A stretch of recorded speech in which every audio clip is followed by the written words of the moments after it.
shot in the head while asleep, then consumed by fire until her face was unrecognizable. That was the end for Judith Barsi, the most famous child star of the 1980s. But the killer didn't just murder her once. He killed her every day, turning his own flesh and blood into a slave to money to feed his own addiction. Behind the million-dollar roles and radiant smile was a lonely child robbed of her childhood before her last breath was taken away. The more dazzling her on-screen glamour, the more terrifying the darkness that enveloped her in real life. Judith Barsi wasn't born a monster. He was molded by a childhood of neglect and violence in Hungary, carrying resentment and feelings of inferiority to America. He masked his insecurities with the aggressive exterior of Arizona Joe, a drunken plumber. In Los Angeles, he met and controlled Maria, a vulnerable immigrant woman yearning for affection. In 1978, Judith was born with an unusually small stature. Instead of worrying about her health, Maria saw her daughter as a jackpot, a 5-year-old who could play the role of a 2-year-old possessing adult discipline in a childlike body. Even more frightening, there are suspicions that Maria stopped her daughter's hormone treatment to maintain this commercial advantage. While Josef treated his daughter as a mere ornament to show off and vent his anger on, Judith grew up in the heightened vigilance of an abused child. Fate struck in 1983 at an ice rink when a director discovered her. For Hollywood, it was a talent discovery, but for Judith, it was the moment a trapdoor slammed shut, locking her into an inescapable tragedy. They went to the first audition. It was for a commercial for Donald Duck orange juice. The room was filled with stage mothers and stage kids, that specific breed of aggressive, polished, desperate humanity that populates the waiting rooms of Burbank and Culver City. The waiting room was suffocating. Mothers scanned the competition, sizing up every other child like a rival product. Is her hair shinier? Is his smile brighter? Does she have an agent? Judith had none of the polish. She had no training. She had no headshots. What she had was something you couldn't teach in acting class. She had an innate, heartbreaking vulnerability. When the camera turned on her, she didn't just smile, she lit up. But behind the light, there was a shadow, a hint of sadness in the eyes that made adults want to hug her, protect her, and buy whatever product she was holding. She booked the job. The paycheck for that first commercial wasn't a fortune, but to the Barsi family, it was significant. More importantly, it was proof of concept. The system worked. Judith was marketable. Maria immediately shifted into high gear. She became the manager, the chauffeur, the coach, and the gatekeeper. She dedicated her entire existence to the commodification of her daughter. The paychecks triggered a dangerous shift in the household. In a healthy family, a child's success is celebrated. In the Barsi family, Judith's success disrupted the delicate, toxic balance of power. As Judith began to book more commercials, Jif, peanut butter, Campbell's soup, Rocky Road ice cream, the checks started coming in with regularity. Judith Barsi watched this transformation with a simmering, incoherent rage. On one hand, he loved the money. He loved that he could buy better whiskey, that they could move to a nicer house. But on the other hand, every dollar Judith earned was a reminder of his own inadequacy. He was a man who believed in the absolute authority of the patriarch. In his worldview, the man brings the bread and the woman and child eat it with gratitude. Now the dynamic was inverted. The child was bringing the bread. The child was the one people wanted to see. The child was the VIP. He, the king of his castle, was becoming a footnote in his daughter's biography. To Josef, a man obsessed with being the patriarch, Judith's success was not a blessing. It was a humiliation. Every paycheck she brought home was a reminder of his own failure. He didn't just envy her. He resented the fact that his survival depended on a child he considered his property. He began to assert his dominance in the only way he knew how, through terror. He needed to remind them that no matter how famous Judith became, no matter how much money she made, he held the power of life and death. The abuse shifted from general drunken belligerence to specific, targeted sadism. He started with the verbal assaults. He would wait until Judith was preparing for an audition, standing in her nice dress, looking pretty and hopeful. Then he would strike. "You're nothing," he would sneer. "You're just a lucky little brat. Without me, you're garbage." He would pick apart her appearance. He would mock her height, the very thing that was making them rich. He told her that she was ugly, that she was stupid, that the people at the studio were laughing at her behind her back. For a 6-year-old, the cognitive dissonance was shattering. By day, the world told her she was special, adorable, and talented. At night, the person supposed to love her most called her worthless trash. This fracture in the psyche forced Judith to compartmentalize. There was Hollywood Judith, the happy, bubbly professional who could deliver a line with perfect timing. And there was Home Judith, the terrified victim who tried to make herself invisible. As 1984 rolled into 1985, the career accelerated. She was everywhere. By 1986, she wasn't just appearing in commercials. She was guest starring in the biggest shows in America: Cheers, Punky Brewster, and The New Twilight Zone. By early 1988, this 10-year-old girl was pulling in over $100,000 a year. In the 1980s, that was a fortune. She wasn't just a daughter. She was a small corporation. She paid the mortgage. She bought the cars.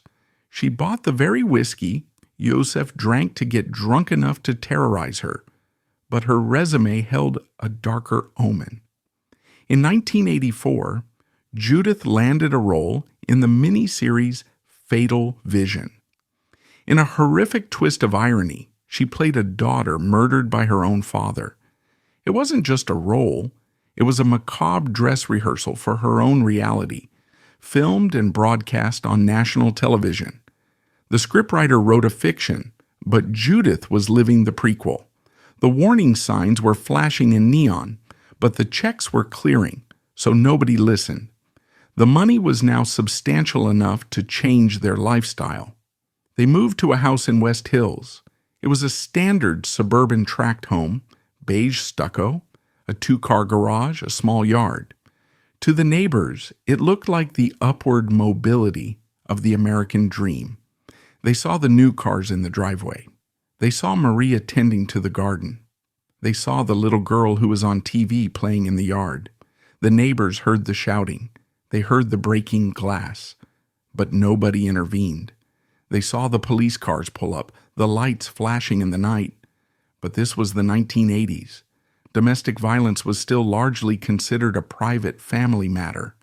The police would come, talk to Joseph at the door, maybe tell him to cool off and take a walk. Joseph was charming when he needed to be. He would flash a smile, play the misunderstood immigrant father, maybe crack a joke. The police would leave, the door would close, and Judith would be left alone with the monster again. Joseph's paranoia began to curdle into specific delusions. He became obsessed with the idea that Maria and Judith were going to leave him. In his twisted logic, their success was a plot to gain independence. If they had money, they didn't need him. If they didn't need him, he ceased to exist. Therefore, he had to break them. He had to make them believe that leaving him was not just difficult, but fatal. It was during this period, around 1985, that the specific threat involving the knife began. It wasn't a one-time outburst. It became a routine. Joseph would pull a kitchen knife from the drawer, a tangible cold piece of steel. He would corner Judith. He wouldn't just wave it. He would press it against her skin, against the soft vulnerability of her neck. "If you try to leave," he would whisper, the smell of alcohol heavy on his breath, "I will cut your throat." He would detail what he would do. He would burn the house down. He would kill Maria first, so Judith could watch, or he would kill Judith first, so Maria would suffer. He laid out these scenarios with the precision of an engineer. He wanted them to know that he had thought about it. This wasn't anger. It was a plan. For Judith, the set became her sanctuary. The long hours under the hot studio lights, the repetitive takes, the boredom of waiting in a trailer. These were the best moments of her life because her father wasn't there. Maria was always with her on set, acting as the buffer. The studio became the safe zone. But every shoot had to end. Every director eventually yelled, "Cut! That's a wrap." And the drive home to West Hills would begin. The car ride home was a transition between worlds. As the miles passed on the freeway, Judith would physically tense up. She would stop talking. The light would go out of her eyes. By the time they pulled into the driveway, the transformation was complete. The star was gone. The victim returned. By the time Judith was 7, she was the primary earner for the household. Joseph had largely stopped working. Why should he fix pipes when his daughter could smile for a camera and make 10 times his wage? He became a full-time parasite, feeding off the energy and capital of his child. But a parasite that hates its host is a dangerous organism. He spent his days drinking, brooding, and stewing in his own inadequacy. He monitored their schedule. He demanded to know where they were every second of the day.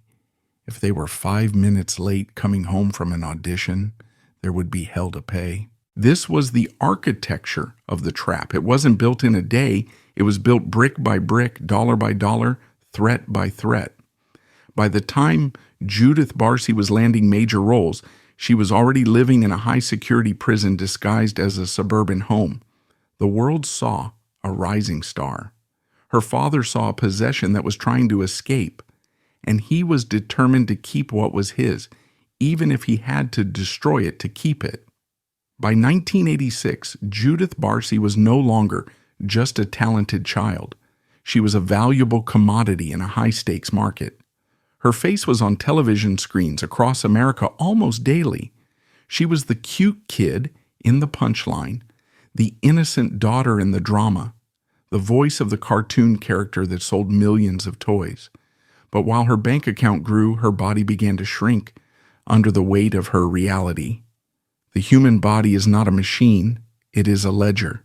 It records every trauma, every scream swallowed, every moment of terror. And Judith's body was beginning to scream what her voice could not. She stopped growing. It wasn't just the genetic condition anymore. Stress dwarfism is a real, documented medical phenomenon where extreme psychological trauma suppresses the production of growth hormones.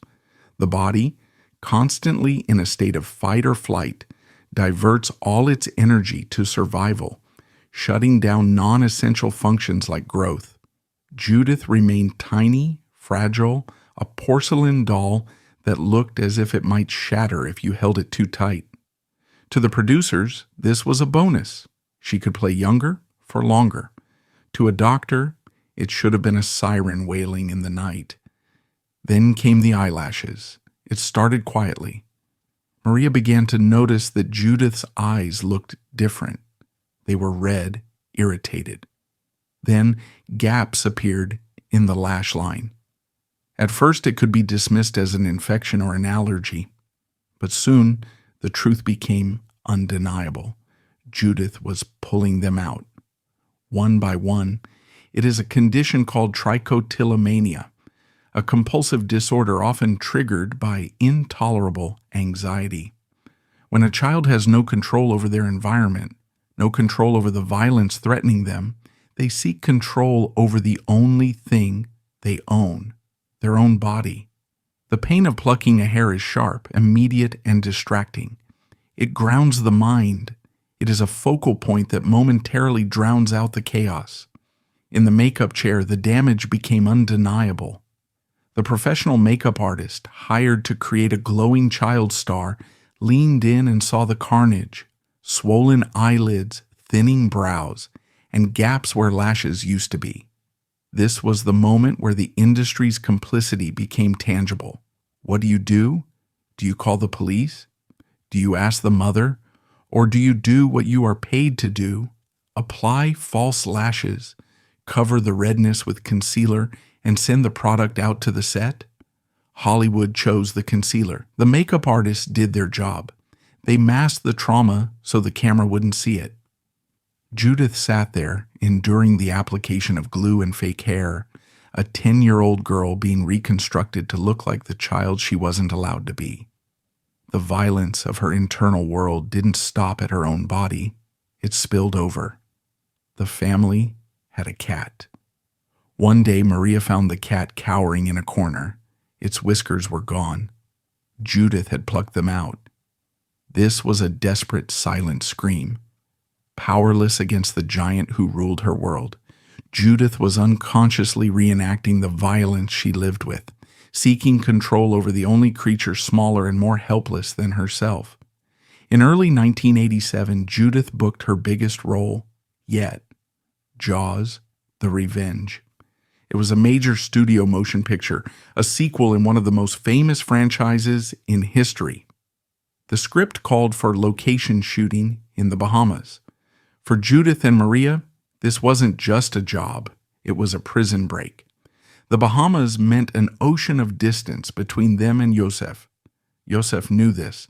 The prospect of them leaving the country, even for a few weeks, sent him into a paranoid spiral.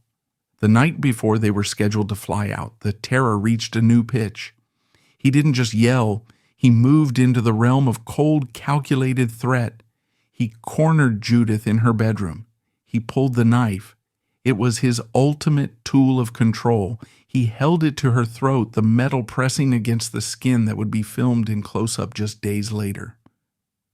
"If you don't come back," he hissed, staring into her terrified eyes, "I will hunt you down, and I will cut your throat." He didn't stop there. He turned to Maria. "I will burn the house down," he promised. "I will kill you both." This was the baggage they carried onto the plane. When the cameras rolled in the Bahamas, capturing the turquoise water and the white sand, Judith was smiling. She was playing Thea Brody, the daughter of the protagonist.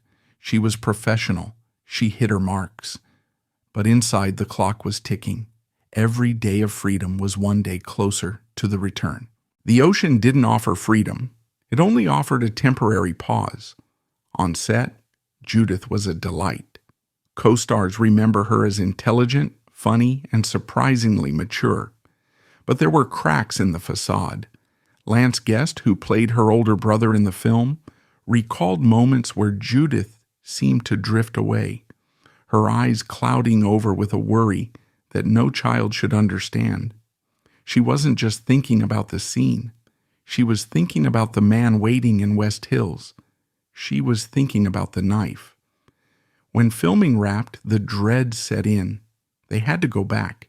They had the money, they had the passports, they were in a foreign country, they could have run, they could have disappeared. But the psychology of abuse is a powerful tether. Maria believed Joseph's threats. She believed he would find them. She believed he would burn everything down. And perhaps a part of her still clung to the delusional hope that he would change, or that the new money would fix the old problems. They boarded the plane. They flew back into the cage. The return to Los Angeles marked a significant escalation. Joseph hadn't softened during their absence.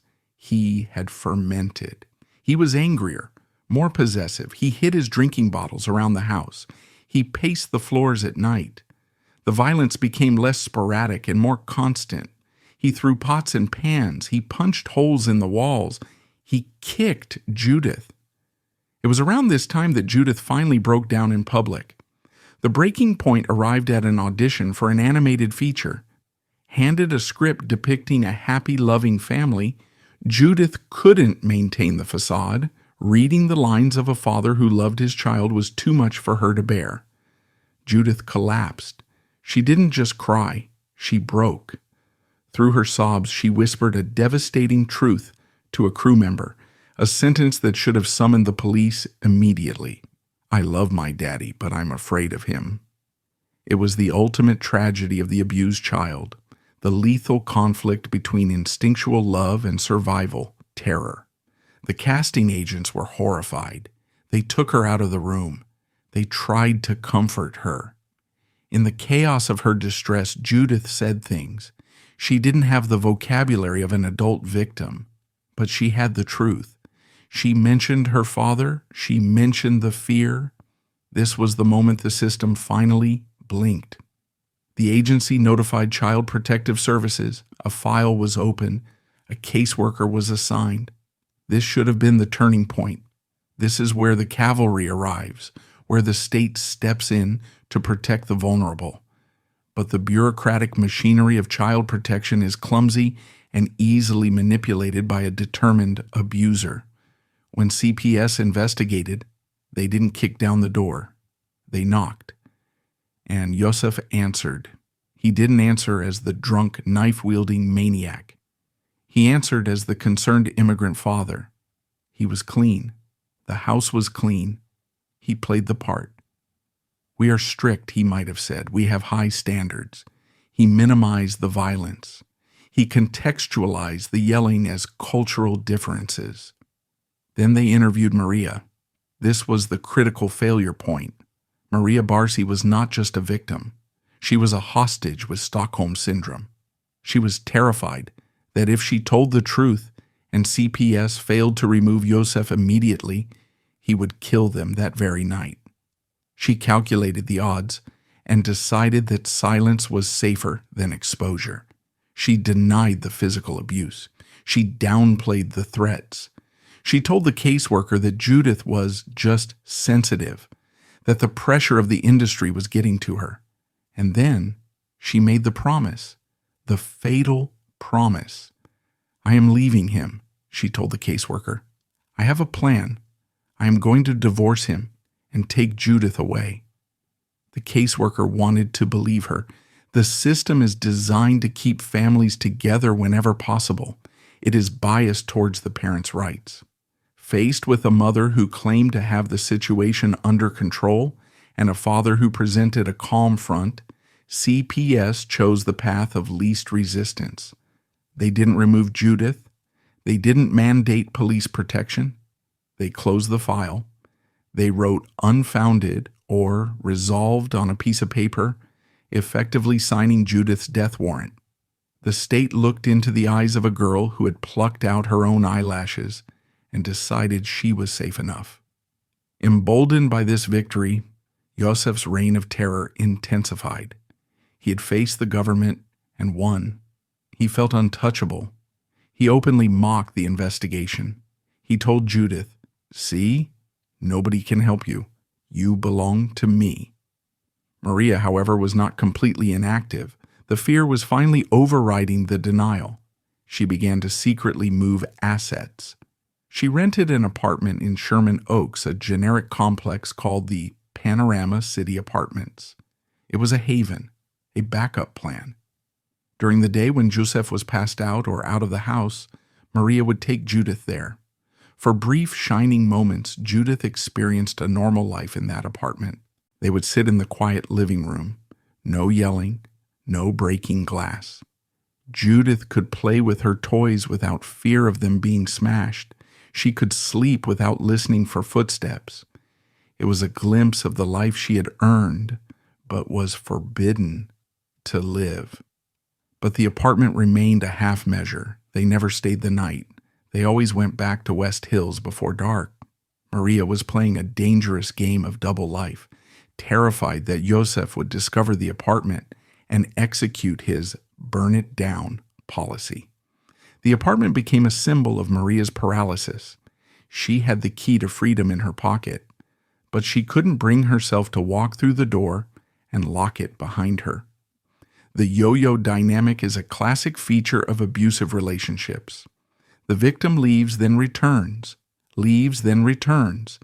Each return reinforces the abuser's power and degrades the victim's resolve. Judith was dragged back and forth between heaven and hell day after day. One afternoon, she was eating a sandwich in peace in Sherman Oaks. 2 hours later, she was trembling in West Hills while her father screamed that she was a spoiled whore. This duality shredded whatever strength Judith had left. She began to gain weight. The stress eating was another form of self-medication. But Joseph didn't see a suffering child. He saw a damaged asset. He didn't just yell. He attacked her appearance. He would poke her stomach and sneer, calling her a fat pig, a disgusting brat. He knew exactly where to strike. He was attacking her livelihood. He made her terrified to eat and terrified not to. He created a cycle of self-loathing that led to severe body dysmorphia in a girl who hadn't even hit puberty. The cute, tiny star was becoming puffy, her face showing the cortisol bloat of constant terror. The industry noticed this too. "She's losing her look," they whispered. The pressure mounted. If she wasn't cute, she couldn't work. If she couldn't work, the money stopped. If the money stopped, the delicate truce in the house would explode. Judith wasn't just fighting for her life. She was fighting for her utility. She knew, with the instinctive wisdom of a child, that her paycheck was the only thing keeping the monster from eating them whole. It was May 1988. Judith was about to turn 10, a milestone, double digits. Most kids want a bicycle or a party for their 10th birthday. Judith wanted to survive. She had a new agent, Ruth Hansen, who adored her. Ruth saw the signs. She saw the sadness. She saw the desperation in Maria's eyes. Ruth urged Maria to leave. "Take her and go," she pleaded. "You have the money. You don't need him." Maria would nod. "I know," she would say. "I'm going to. Soon." Soon is the most dangerous word in the vocabulary of a victim. Soon is a lie we tell ourselves to survive the now. Then came the incident with the kite. It seems trivial, but in the Barsi household, nothing was trivial. Judith was playing outside with a kite. Joseph came out. He didn't like the way she was flying it. He snatched it from her. He broke it. When she cried, he called her an ungrateful bitch. It wasn't about the kite. It was about the joy. He could not stand to see her happy. Her happiness was an insult to his misery. He had to crush it.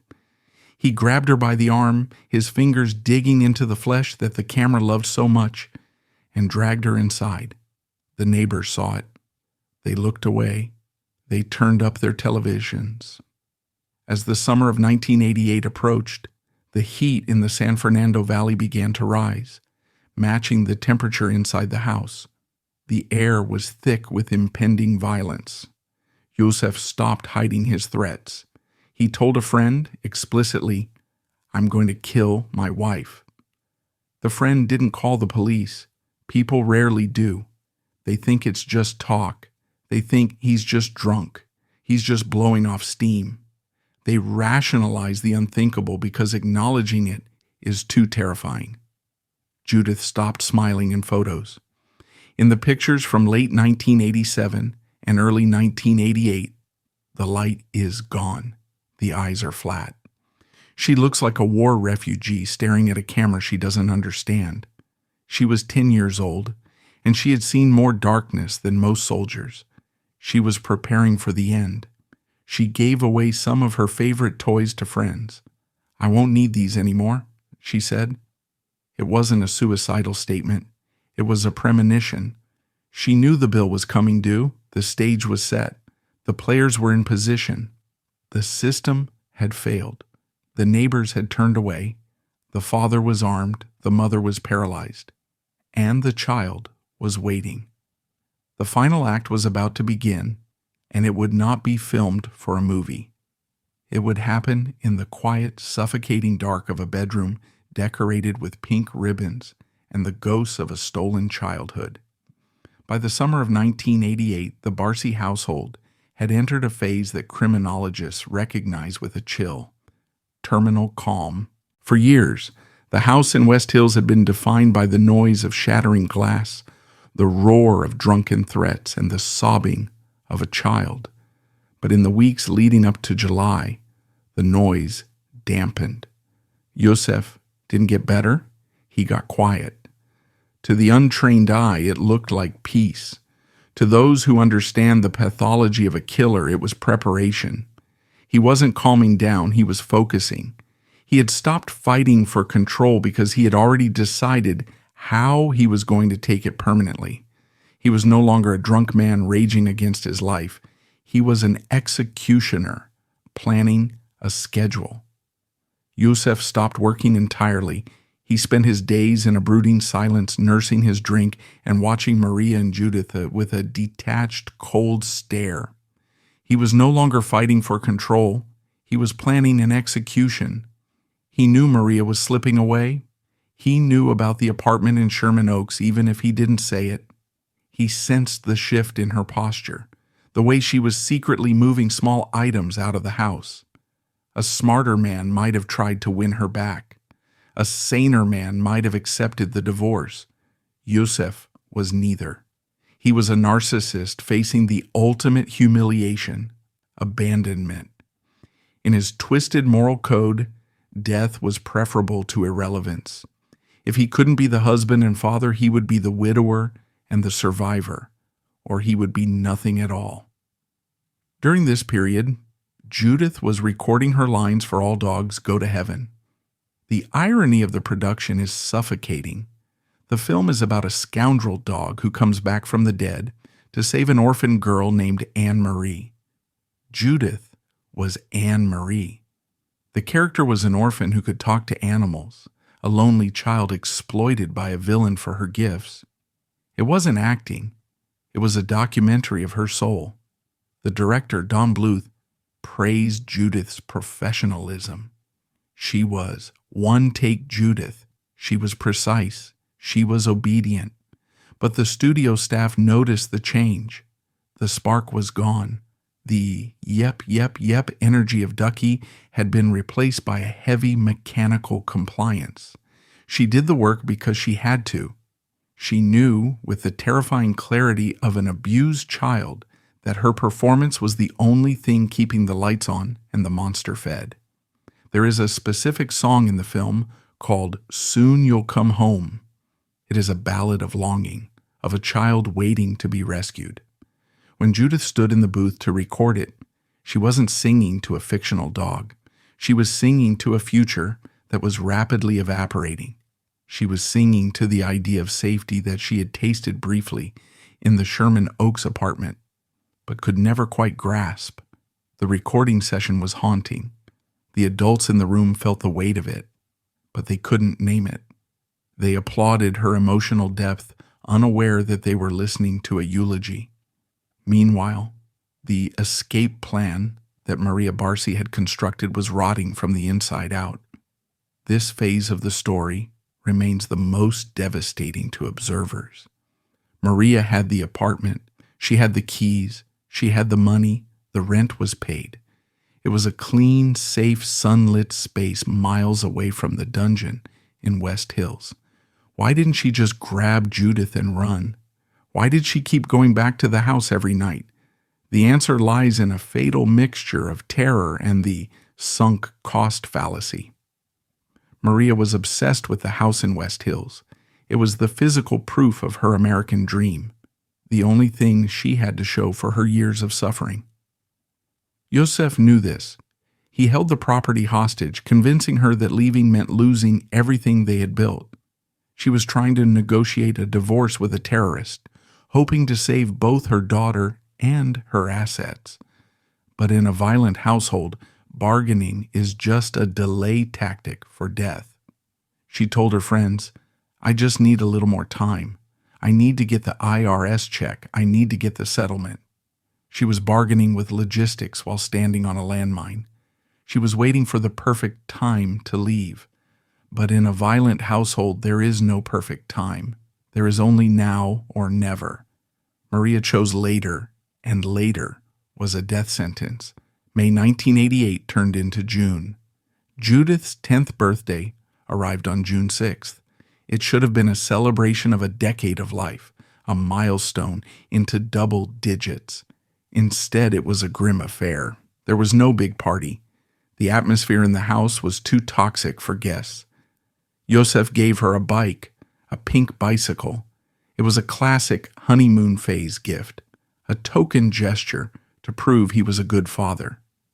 Judith rode it in the driveway, circling round and round on the concrete, while Joseph watched from the window. He wasn't watching her joy, he was watching his property patrolling the perimeter of his prison. He knew she couldn't ride it far.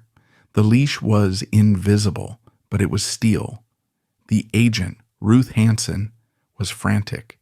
She was the only adult in this narrative who seemed to truly grasp the immediacy of the danger. She saw Judith's physical deterioration up close. The weight gain was noticeable now. Judith's face was puffy from cortisol and stress eating. The eyelashes were still missing. The vibrant, magical child was turning into a gray, frightened ghost. Hansen begged Maria to make the break. "Leave the house," she urged. "Leave the money. Just save the girl." Maria's response was always the same. A nod, a sigh, a promise. "I'm handling it. He's calming down. He hasn't hit us in weeks." She mistook the silence of the predator for the peace of the reformed. She didn't understand that Joseph wasn't hitting them because he no longer needed to assert dominance through pain. He was preparing to assert dominance through annihilation. He didn't need to bruise them if he was going to bury them. In early July, the final piece of the puzzle clicked into place.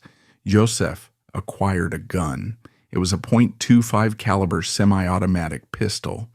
It's a small, ugly weapon. It's not a gun for hunting. It's not a gun for home defense against intruders. It's a pocket pistol designed for close-range work. It is a coward's weapon.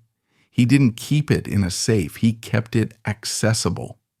The presence of the gun changed the physics of the house. Before, the threat was his hands or a knife, things that required physical effort and proximity. The gun was impersonal. It was instant. It was the delete button he had been looking for. Joseph began to drop hints to his acquaintances, cryptic messages that only made sense in retrospect. He told a neighbor, "I'm going away soon." He didn't say where. He told his brother-in-law in New York during a phone call that he had big plans to resolve his family problems. He was writing the preamble to his own obituary. He was saying goodbye without saying the words. He walked through the house in West Hills like a ghost haunting his own life, touching the walls, looking at the photos of Judith, drinking his way through the inventory of liquor. He was deconstructing his existence. The week of July 18th brought a suffocating heat wave to Los Angeles. Temperatures spiked. The air was heavy and still. In the Barsi house, the air conditioning hummed, but it couldn't cool the tension. Judith was home. There were no auditions that week, no school, just the three of them locked in a silent standoff. Judith stayed in her room, surrounded by her stuffed animals, trying to be invisible. Maria busied herself with housework, cleaning a house she intended to leave, polishing surfaces that would soon be covered in soot. Joseph sat and waited. On July 24th, a Sunday, the trap was fully primed. Maria had a conversation with a relative. She sounded tired. She repeated the old refrain, "I have a plan." She said she was going to make her move soon. Perhaps she really meant it this time. Perhaps she had finally decided that the next day, Monday, would be the day. Maybe she packed a bag. Maybe she put the keys to the Sherman Oaks apartment in her pocket. But Joseph was ahead of her. He always was. He knew the rhythms of her hesitation. He knew that she was close to the edge, and he decided to make the choice for her. That evening, the sun went down over the San Fernando Valley. The streetlights flickered on. The neighborhood of West Hills settled into its Sunday night routine. Televisions were turned on. Dinners were eaten. Lawns were watered. It was the aggressively normal backdrop that American horror stories love to inhabit. Inside the Barsi house, the lights were dimmed. Judith went to her room. She put on her pajamas. She brushed her teeth. She climbed into her bed, pulling the covers up to her chin. She closed her eyes, perhaps dreaming of the character she played, the orphan who gets rescued. Joseph waited until the house was silent. He waited until the breathing of his wife and daughter leveled out into the rhythm of sleep. He finished his drink. He stood up. The floorboards didn't creak. He knew where to step. He walked down the hallway. It was a short walk. 10 steps? 12? It was the longest walk of his life and the last walk of Judith's. He didn't rush. There was no passion in this movement. He wasn't storming in a rage. He was executing a protocol. He reached Judith's door. He opened it slowly. The light from the hallway spilled in, cutting a slice across the bed. He saw the small lump under the blanket, the gold mine, the brat, the daughter who paid for the roof over his head, and the whiskey in his gut. He stepped inside. The air smelled of lavender and childhood. He raised the .25 caliber pistol. He didn't look at her face. He didn't want to see the eyes that the world loved. He moved to the side of the bed. He aimed at the spot just behind her ear, the soft spot, the kill switch. The silence of the house was absolute. The only sound was the hum of the refrigerator and the distant traffic of the city. Judith Barsi took a breath. He tightened his finger on the trigger. The time for threats was over. The time for knives was over. The script had run out of pages. The sound was small, a sharp crack that the heavy suburban walls easily swallowed. Inside the room, the end was instantaneous. Judith never woke up. The girl who had charmed a nation was gone before the echo faded. There was no pain. There was no realization. Judith Barsi did not wake up to see her father's face contorted in hate. She did not feel the betrayal. One moment she was dreaming, floating in the subconscious safety of sleep, and the next moment she was gone. The yep, yep, yep was silenced. The 10-year-old girl who had supported a family, charmed a nation, and suffered in silence was gone before the echo faded. Her body remained curled in the fetal position, the muscle memory of sleep holding her in a pose of innocent rest. She looked like she was just napping, except for the darkness spreading on the pillow. Joseph lowered the gun. He stood there for a moment in the silence he had created. This was the moment of total possession he had craved. She wasn't leaving.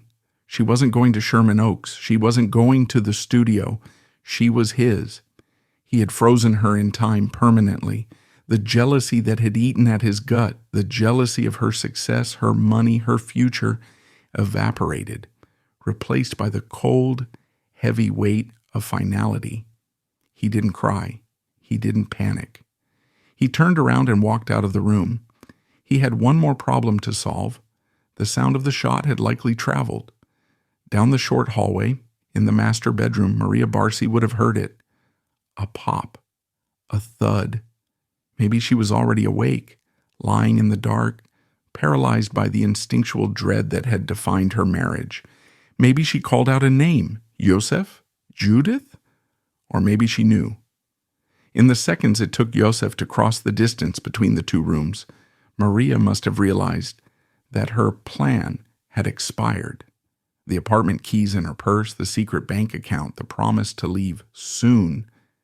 It was all dust now. Soon had run out. Joseph opened the door to the master bedroom. The details of this confrontation are lost to history, known only to the dead, but the evidence speaks of a swift, brutal conclusion. Maria didn't make it to the phone. She didn't make it to the door. Joseph raised the gun again. This time, there was no sleeping child involved. This was the woman he blamed for his failures, the woman who had dared to plot an escape. He fired. The second crack echoed through the house. Maria fell. The silence returned, heavier now, absolute. The Barsi family was gone. The house in West Hills was no longer a home, it was a crypt. And Judith Barsi was the only one left standing. But Joseph didn't flee. He didn't hide the weapon. A normal murderer, someone who kills out of passion or panic, usually flees. They run. They dump the weapon. They try to create an alibi. Their survival instinct kicks in, but Joseph didn't run. He didn't check the windows to see if the police were coming. He didn't pack a bag. He put the gun down. He walked into the living room, and he poured himself a drink. Judith Barsi stayed in the house with the bodies of his wife and daughter for 2 full days. For the next 48 hours, Joseph lived comfortably alongside the bodies. It wasn't the chaotic madness of a raving lunatic. It was the structured, delusional madness of a man who believes he has finally won. For years, he felt like a guest in his own home, a parasite living off his daughter's earnings, managed by his wife. Now the house was quiet. No one was telling him what to do. No one was looking at him with fear or pity. He sat in his chair, the master of his domain, drinking his whiskey, surrounded by the physical trophies of the success he resented. The TV, the furniture, the photos on the wall. He slept in the house. He ate in the house. He used the bathroom. He existed in a domestic routine just feet away from the decomposing reality of his crime. This is a level of dissociation that suggests he didn't view Judith and Maria as humans anymore. To him, they were objects, broken appliances. He had fixed the problem. Now he was just resting. Tuesday morning, July 26th, arrived. He didn't just hide inside the house. That would have been the act of a man in panic. Judith Barsi played the role of the suburban dad to the very end. On Tuesday morning, while his wife and daughter lay dead in the back rooms, Joseph walked out the front door. He picked up the garden hose. He watered the lawn. He waved to a neighbor who was driving by. It is an image of pure, high-definition horror. A man nurturing the grass outside while the people he loved decomposed inside. It was the ultimate mask of sanity. The phone rang. It was Ruth Hansen, Judith's agent, the woman who had begged Maria to leave, the woman who loved Judith like her own. She was calling because Judith had missed an appointment, a Hanna-Barbera audition. Judith Barsi never missed an appointment. She was a professional. Joseph stared at the ringing phone. He could have let it ring. He could have ripped the cord out of the wall, but that would have raised an alarm. That would have brought people to the door. He needed more time. He wasn't done with his victory lap. He picked up the receiver. His voice was steady, calm. There was no tremor of guilt, no slur of drunkenness. He picked up the phone and delivered a lie with the smooth texture of a psychopath. He didn't just say they were out. He added specific cinematic details to make it believable. A black car came for them, he told Ruth. They went to San Diego. Maria wanted to see the ocean. The detail of the black car was a masterstroke of manipulation. It hinted at a chauffeur, a luxury trip, a reason for them to be unreachable.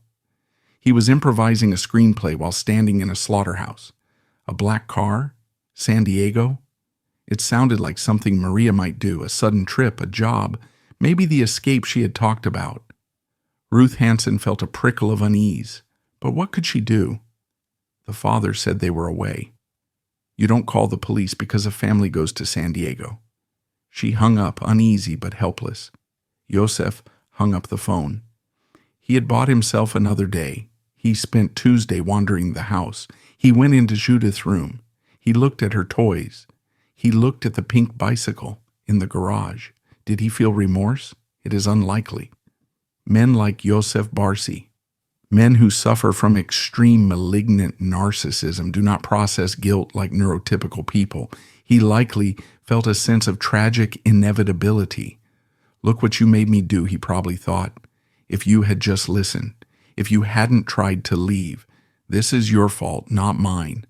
He was the victim in his own story, even as he stepped over the bodies of his family. He continued to drink. The alcohol was fuel now.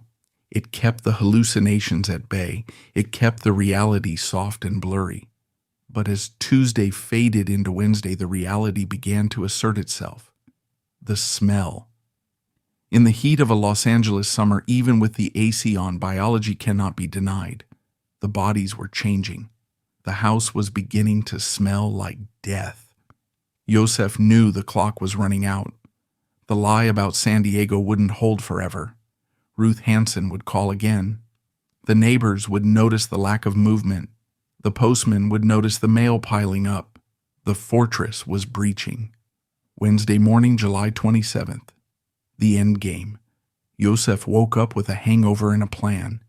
He wasn't going to go to prison. He wasn't going to let the world judge him. He wasn't going to let them put him in a cage and look at him like a monster. He was going to dictate the final scene. He was going to go out on his own terms in a blaze that would erase everything. He went to the garage. He found the gas cans. He had probably filled them days ago, another part of his premeditated checklist. He carried the heavy red cans into the house. The smell of gasoline, sharp, chemical, pungent, began to mix with the smell of decay. It was the scent of the end. He walked to Judith's room first. He didn't look at her face. He poured the gasoline over the small body curled in the bed.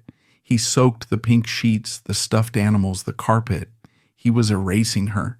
He was turning the gold mine into ash. He moved to the master bedroom. He did the same to Maria.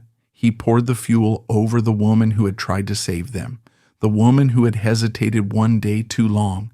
He splashed gasoline in the hallway, on the furniture, on the life they had built.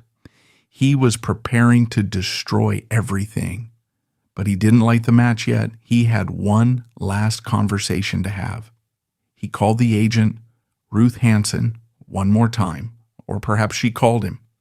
The records are blurry on who initiated the final contact, but the message was delivered. He wanted to say goodbye. He wanted someone to know that he was still in control. Then, around 8:30 a.m. on Wednesday, July 27, 1988, a neighbor, Eunice Daly, was watering her lawn. It was a beautiful, clear morning. Suddenly a sound ripped through the air. Not a gunshot this time. An explosion. The windows of the Barsi house blew out. Smoke, black and oily, began to billow from the roof. The fire alarm started screaming, a shrill mechanical wail that signaled the end of the silence. Yosef had lit the match, but he didn't burn with them. That wasn't the plan. Fire is painful. Fire is chaotic. Yosef wanted a clean exit. After setting the blaze, he had retreated to the garage. The garage was his space, the place of tools, of mechanics, of man's work. It was separate from the house, separate from the domestic sphere he had just destroyed. He sat down. He put the .25 caliber pistol against his own head. This is the final act of cowardice. He had killed his daughter while she slept because he couldn't face her. He had killed his wife before she could scream, and now he killed himself before he could face the consequences. He didn't want to feel the heat of the fire he had started. He pulled the trigger. When the fire trucks arrived, the house was an inferno. The firefighters rushed in, battling the smoke and the flames, thinking they were there to save a family trapped by an accident. They didn't know they were entering a crime scene.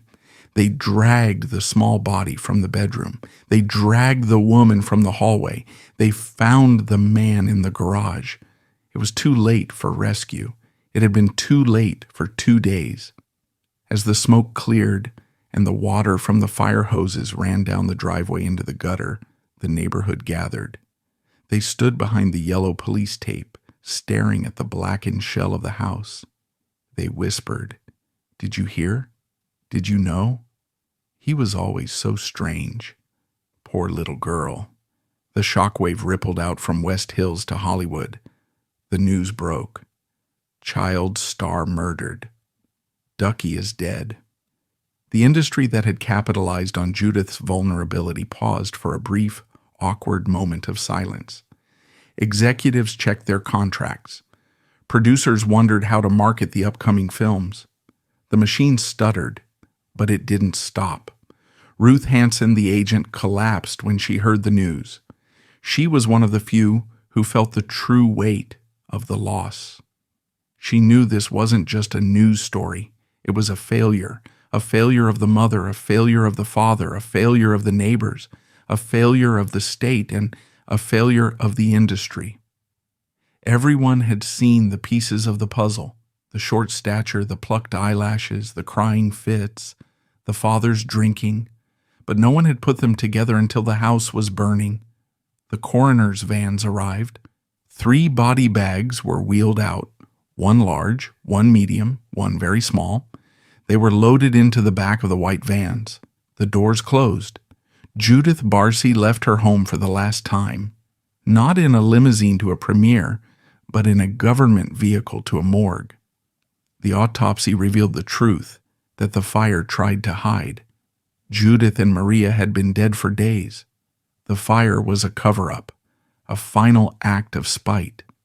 Joseph wanted to erase them from the earth, to leave nothing behind but charred bones and a mystery. But forensics is a stubborn science. The bullets told the story. The lack of smoke in Judith's lungs proved she wasn't breathing when the fire started. She had been executed cold. The investigation was short. It was a murder-suicide, case closed. There was no trial. There was no justice. There was no one to punish. The villain had escaped into the void, taking his victims with him. But the story didn't end in the ashes. In a haunting twist, Judith became more famous after her death than she ever was in life. 4 months later, The Land Before Time premiered. As millions of children laughed at Ducky's infectious "yep, yep, yep," the girl behind the voice was lying in an unmarked grave at Forest Lawn. A year later, All Dogs Go to Heaven was released. The irony was devastating. Judith voiced an orphan singing "Soon You'll Come Home," a plea for safety she would never find. On screen, the character is rescued. In reality, there was no rescue. The industry had laws to protect a child's earnings, but the system had failed completely to protect her life. For 16 years, she lay in anonymity, until fans finally funded a headstone in 2004. Today, beneath the granite engraved with her signature catchphrase, Judith Barsi is not remembered merely as a victim, but as the enduring voice of childhood that her father tried and failed to destroy.